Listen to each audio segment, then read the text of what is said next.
ராம் மந்திர்னு கடந்த 2.5 வருஷத்துல மட்டும் 42 தடவை அமித்ஷா சொன்னதா அரவிந்த் கெஜ்ரிவால் மென்ஷன் பண்ணியிருக்கிறாரு. வெஸ்ட் பெங்கால்ல எலெக்ஷன் வந்துச்சு, ராம் மந்திர். பீகார் எலெக்ஷன், ராம் மந்திர். ஓட் தே தோ ராம் மந்திர் கே நாம் பே, அதாவது ராம் மந்திர் பேரை சொல்லி எங்களுக்கு ஓட்டு கொடுங்க, ஹம்னே ராம் மந்திர் பனா தியா, நாங்கள் தான் ராம் மந்திரை கட்டணும், நாங்கள் தான் சனாதத்தை காப்பாற்றணும்னு எலெக்ஷனுக்கு எலெக்ஷன் பிஜேபி ராம் மந்திர் தான் அவங்களுடைய பெரிய பொலிட்டிக்கல் அச்சீவ்மெண்ட்டுன்னு சொல்லிட்டு இருக்கிறாங்க. ஆனால் இன்னைக்கு ராம் மந்திரோட டொனேஷன் கிட்டத்தட்ட 200 கோடிக்கு மேலே காணும். அதை பற்றி இன்வெஸ்டிகேஷன் போயிட்டுருக்கு. இதை பற்றி பிரைம் மினிஸ்டர் நரேந்திர மோடி ஒரு சிங்கிள் ஸ்டேட்மெண்ட் கொடுக்கல.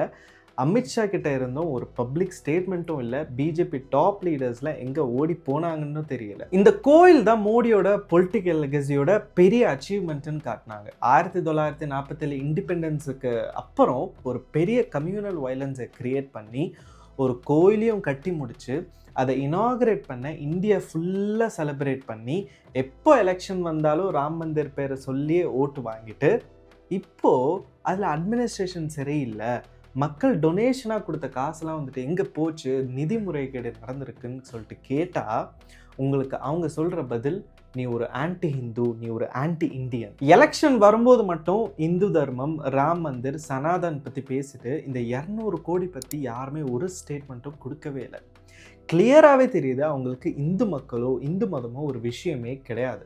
அதை வச்சு அரசியல் பண்ணணும், அதை வச்சு மத பிரிவினையை ஏற்படுத்தணும். அப்போ தான் எலெக்ஷன் அப்போ ஓட்டு வாங்க முடியும்.